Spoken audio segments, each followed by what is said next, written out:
చూడండి బ్రదర్స్, నమస్తే. మాట ఇచ్చిన వారు నష్టము జరిగినను ఆ మాటను వెనుకకు తీసుకోరు, మాట తప్పరు. అదేవిధంగా ఒక వ్యక్తికి తరపున మాట్లాడుతున్నప్పుడు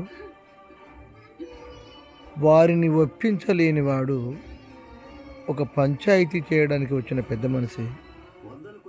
ఆ వచ్చినటువంటి వ్యక్తిని ఒప్పించలేని వాడు పంచాయతీకి పనికిరాడు, చలామణి కాలేడు.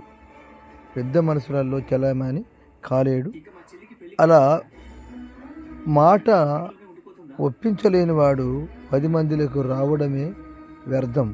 ఆ వచ్చినవాడు మాట నిలబెట్టుకోలేనివాడు 10 మందిలో పని చేయలేడు, 10 మందికి న్యాయము చేయలేడు.